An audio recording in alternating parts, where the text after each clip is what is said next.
Marked the 30th anniversary of Star Wars, well, this from the Star Wars saga, Return of the Jedi. Yay! Some people celebrated by running around in Princess Leia costumes, like me. Oh, where's the whole body? Oh, it's on purpose.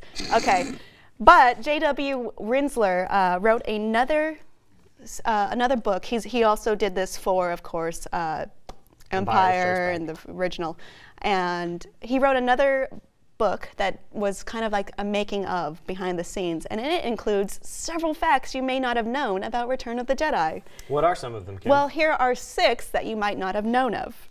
The first one that I'm going to talk about is that they wanted a famous actor to be the unmasked Vader. Not actor Sebastian Shaw, who was the guy we ended up seeing under the Vader mask. Face. Yeah. And in the original Ghost hologram at the end. So they were looking at a famous British stage actor like Laurence Olivier, but Lucas worried that it would distract people, and it probably would have. I agree. Yeah. So the next one on the list is that David Prowse was not told about the eventual fate of Darth Vader. Yeah. Which makes sense because he was notorious for giving away spoilers at press events. Yeah. But that was probably wise. Yeah. The other things about David Prowse is he didn't know his voice wasn't going to be used. And they actually gave him fake lines to use when doing dialogue so that he wouldn't know the spoilers, and it didn't matter because they weren't using his voice anyway. That's so sad. And he didn't know they weren't going to show his face when the mask came off. They showed someone else's face. They showed somebody else. So David Prowse was the body of Darth Vader, but that is it. And nothing else. He's a little sore about that, but... That's like something you do, like when you trick a kid, like, yeah, you're the one driving the plane, Johnny, you know? Or ooh, you're a pilot. Like a controller that's not plugged in and play video games. Yes. Oh, and he was a grown man. He was a and an actor. That's kind of patronizing. Another thing you may not have known is that the Sarlacc had an animatronic tentacle. It cost $50,000, but Lucas didn't want to use it.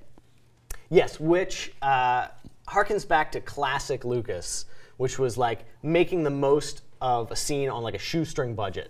So like, hey, let's just like tie some cloth around his leg and pull him off the thing, and we'll play it in reverse, and it'll look cool. And like that's like New Hope classic Lucas. Except this time they had already built the $50,000 animatronic thing. He just didn't like it. Well, it had a remote control, and then he got up on set and he was like, nah, let's just wrap some cloth around an actor's ankle and run it in reverse, and it'll be cool. And now these days it would be, we'll make the arm CGI, and we'll the just actor shoot the CGI, whole thing in front of green screen. And the desert CGI, and the ship CGI, and let's all go home. Pretty much. Our next is the one I find the weirdest. Was for a while they wanted Boba Fett to be unmasked, and he would be revealed as Luke's mother. Which is messed up. That is messed up. And I believe this was only ever a fan rumor, like speculative, not from the production end, but from what the fans thought might happen. Because you know, you make these movies and they all have big cliffhangers at the end, and you speculate about the next one. So that was one of them. But they actually did do a trick like that when Leia infiltrated Jabba's palace as a bounty hunter and pulled off the mask. And oh, it's a woman! Holy cow! She was such a badass a minute ago. Yeah. What do you mean by that? I mean, do you want to defend women in the Star Wars universe? Because it's a tough defense. Like the 2 women that are in it? There's only 2, and one of them's there for a second. Neither of them are terribly well written compared to everybody else. So. Well. It would have been more of like a Samus Aran moment, you know, like a woman, what, and the mom, crazy. But then you lose the whole, oh, he's this cool guy we don't know anything about, and he's the biggest badass. And then people like to imprint their own thoughts on the character of who he might be. And I think that's a lot of the mystique of it, like why people like him so much, is that so much of it is up to interpretation. Otherwise, he's just the mom. And you know, they are coming out with a Boba Fett movie, so that could still be the case. Oh, he could still be. They could still ruin it. Yeah. Yeah. Absolutely. There's still time. There's always room to ruin Star Wars. Leave it to George Lucas to keep ruining stuff after the fact. Our next thing that you may not have known is that Yoda and Obi-Wan were originally going to come back in the flesh. So they would have come back in the final fight between Luke and Vader, and they would have, I guess, been like coaching Luke and jeering or like Vader. Helping with force powers. It's kind of weird. Well, it gives credence to that line, like, I will come back and I'll be stronger than I was before. Which he didn't really do. Which he didn't actually do. But I'll take his word for it. I don't know. I don't think I like that. I think, you know, once a character dies, they should actually die, Clark Gregg. Yeah. So it goes. And our last one, George Lucas originally pitched a different ending. Some are calling it dark, but let's see if you agree.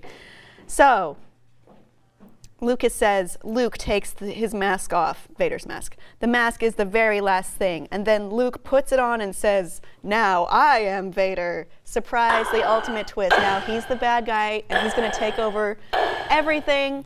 And I don't think it's dark so much as it is just really terrible, stupid. Bad writing. It's kind of like awful. I assume that if they were going to do that, there would be some sort of foreshadowing. But if that was the last scene and the rest of the movie was still exactly the same, it's the stupidest ending I've ever heard. It's the worst. Yeah. I would have hated it more than the teddy bear picnic ending with the Ewoks. The Ewoks. Everyone hates Ewoks except George Lucas, which is why they were there. That's another thing. But more people knew that. Nobody on set really liked the Ewoks except George Lucas. Which is why they made an Ewok movie. Fuck the Ewoks. I mean, it's just like, why are they invincible? Why do we have to end on a teddy bear picnic? And that's it. Your list of 6 things you may not have known. Now you know them. Now you know them. And you should buy the book, which is out soon. Because there's 4 more things. Yeah. They're kind of stupid, though.